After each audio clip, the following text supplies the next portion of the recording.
Good morning student. आज के इस वीडियो में गैसियस स्टेट के अंतर्गत जो हमने गैसीय नियमों का अध्ययन किया, आज उस गैसीय नियमों पर आधारित कुछ आंतरिक प्रश्नों को हल करेंगे। तो इसमें सबसे पहला जो हमारा आज का प्रश्न रहेगा उसको देखेंगे। क्वेश्चन नंबर 1, किसी ताप और 100 सेंटीमीटर दाब पर एक गैस की किसी मात्रा का आयतन 50 ml है। यदि उसी ताप पर प्रसार करके गैस का आयतन 100 ml कर दिया जाए तो दाब क्या होगा, हमको ये ज्ञात करना है। तो देखेंगे ये किसी ताप मतलब ताप जो है स्थिर है, स्थिर ताप पर स्थिर ताप। अब आप देखेंगे यहां पर किसी ताप और 100 सेंटीमीटर दाब, यानी कि ताप स्थिर कर दिया और जो दाब है P1 ये हमको 100 सेंटीमीटर दिया है, 100 सेंटीमीटर। दाब पर एक गैस की किसी मात्रा का जो आयतन है, आयतन को V1 कहते हैं, और ये यहाँ पर 50 ml हमको दिया हुआ है। यदि उसी ताप पर प्रसार करके ताप स्थिर रखा, गैस का प्रसार किया, तो प्रसार करके गैस का आयतन 100 ml कर दिया। अब ये जो V2 था ये आयतन प्रसार करके 100 ml कर दिया जाए तो दाब क्या होगा, यानी कि हमको P2 ज्ञात करना। तो हम जानते हैं स्थिर ताप पर ही हमारा बॉयल का नियम था, और बॉयल ने नियम दिया था कि स्थिर ताप पर किसी गैस की निश्चित मात्रा का जो आयतन होता है वो उसके दाब के व्युत्क्रमानुपाती होता है। तो यहाँ हमने निकाला था V1 बराबर P2 बराबर इसका अंतर। दो भिन्न दाबों पर V1 और P2 है, आयतन V1 और V2 है। तो इन चार चीजों में से आपको तीन चीजें दी हैं, P2 हमको ज्ञात करना है। तो इस सूत्र को हम पहले P2 के रूप में कन्वर्ट करेंगे। P2 ज्ञात करना है तो यहाँ आएगा P1 V1 upon P2।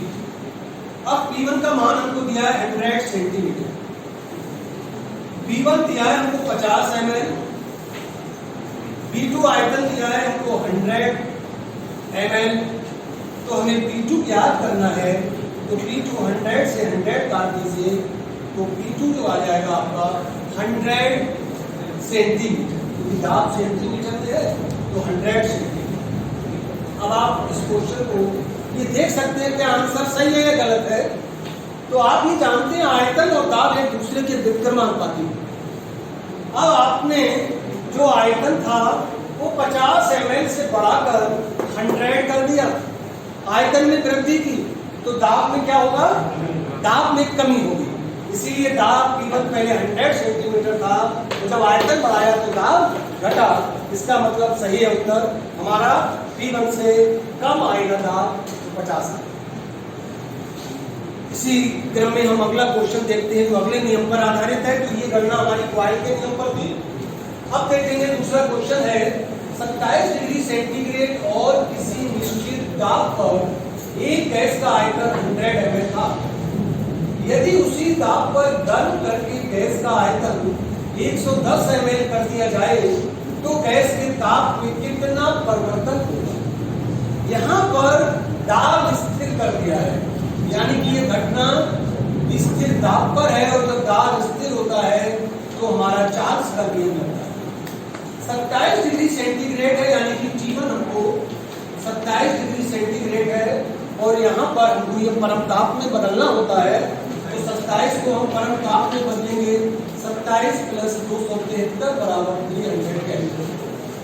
27 degree centigrade और किसी निश्चित दाब पर ये गैस का आयतन यानी जो V1 है वो 100 ml था।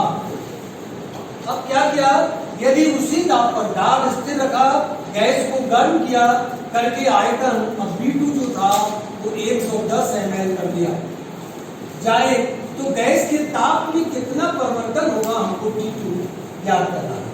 पहले हम T2 ज्ञात कर लेते हैं कि इतने ताप पर वो आयतन अब 110 ml हो जाएगा। तो ये हमारा चार्ल्स का नियम था और इस नियम के अनुसार था V1/T1 V2/T2। यहां से आपको T2 ज्ञात करना है, तो T2 बराबर दक्षिण गुणा करेंगे V2/T1 V1। V2 का मान हमको दिया है 110 ml, T1 का मान हमारा 300 केल्विन आया है, V1 हमको दिया हुआ है 100 ml। तो 100 से हम इसको काट देंगे, V2 110 ml ठीक लगा दिया, T1 हमारा 300 केल्विन आया है और V1 100 ml है। ठीक, तो 100 से ये 300 को काट दीजिए और इसको मल्टीप्लाई करेंगे तो T2 3033 330 केल्विन।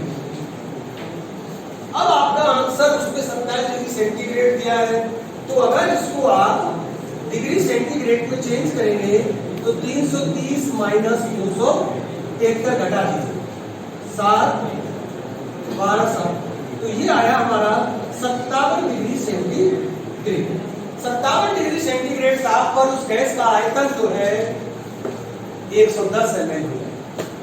अब इसको भी हम देखना चाहें तो क्या ये आंसर सही है? चेक कर सकते हैं। क्या नियम था? स्थिर ताप पर किसी भी गैस की निश्चित मात्रा का आयतन उसके परम ताप के सीधे समानुपाती है, अर्थात डायरेक्टली प्रोपोर्शनल है।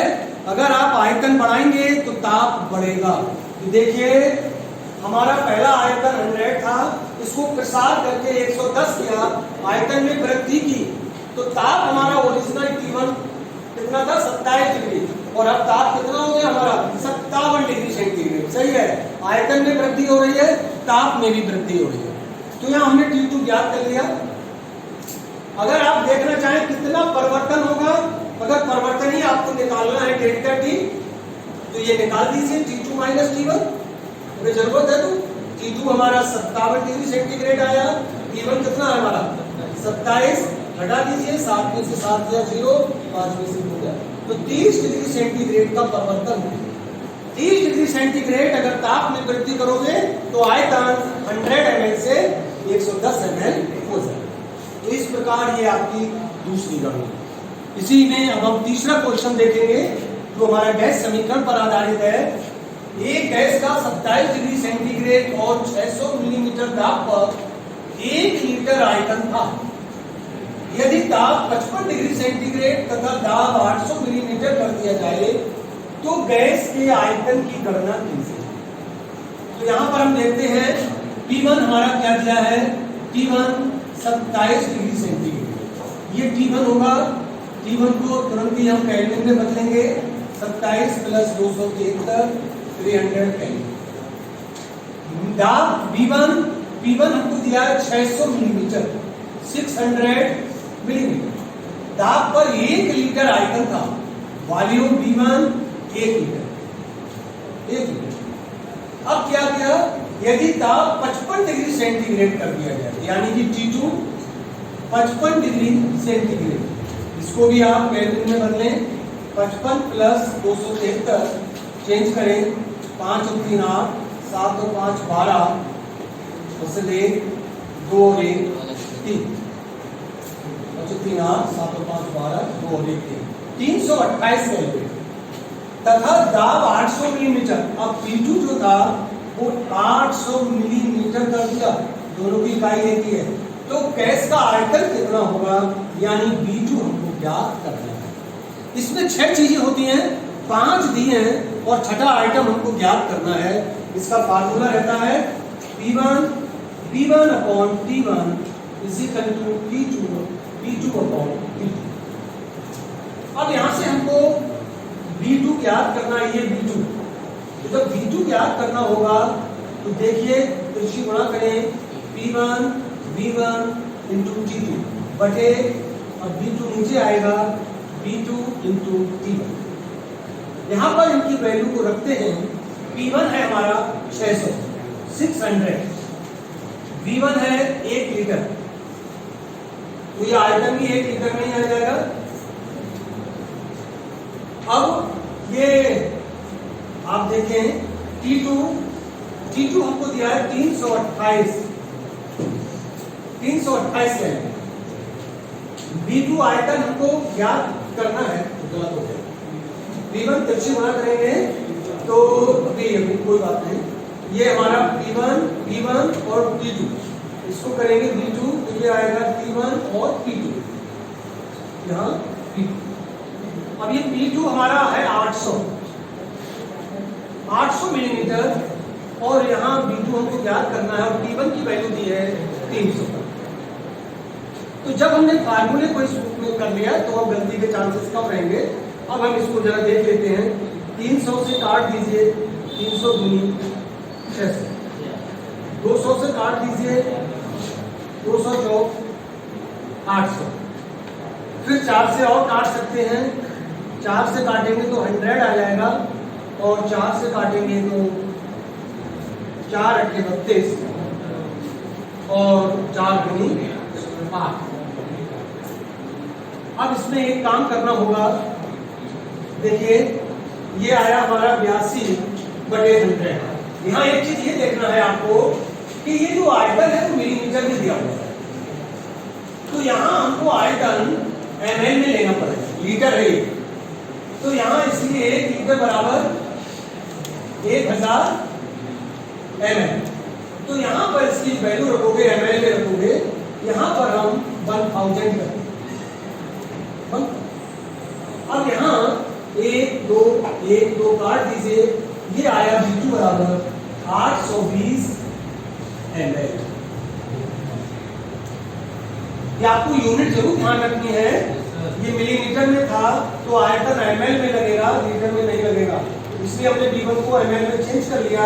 तो आयतन हमारा कितना हो जाएगा, 820 ml हो जाएगा। इस तरीके से हम इस पे गणना करते हैं।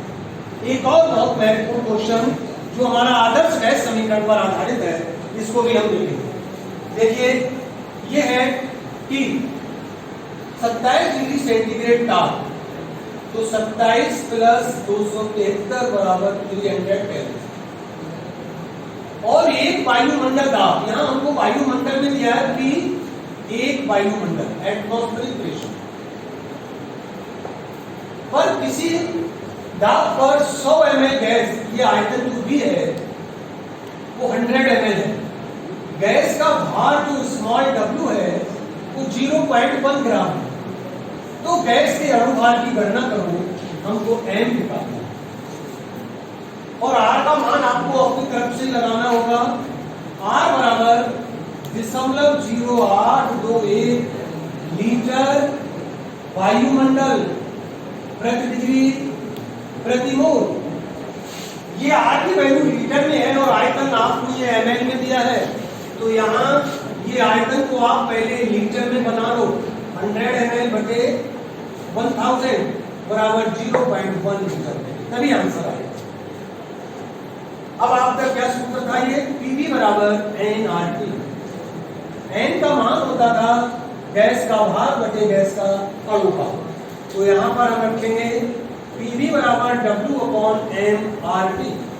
हमें गैस के अणुभार की गणना करनी है m की, तो गैस का अणुभार m बराबर WRT/PV। इस फार्मूले को हमने सूत्र में चेंज कर लिया। जरा सबकी मान रखते हैं। W हमको दिया हुआ है क्वेश्चन में 0.1 ग्राम, 0.1। R की वैल्यू 0.082, एक रहने दीजिए, थोड़ा कैलकुलेशन इजी हो जाएगी। T हमको दिया है 300 केल्विन बटे P, दाब हमको दिया है एक वायुमंडल P, ये वायुमंडल सही है, इनटू आयतन V दिया है 0.1। देखिए एक बार सबकी वैल्यू ठीक रखी है। W 0.1 ग्राम, R 0.082, T 300, दाब एक वायुमंडल और वॉल्यूम हमने लीटर में बना लिया 0.1 से इसको 1 काट दिया। अब यहाँ 3 0 है 1 2 3 0 बढ़ा दो 0 से 2 0 काट दीजिए, ये सब कट जाएंगे। 3 दूनी 6, 3 अट्ठे 24 बटे 10 बराबर 24.6। तो अणु भार M बराबर गैस का जो अणु भार आएगा वो 24.6। तो इस प्रकार हमने आज के इस वीडियो में गैसीय नियम पर आधारित कुछ आंतरिक प्रश्नों को किया। आज की वीडियो में बस इतना ही। Thank you.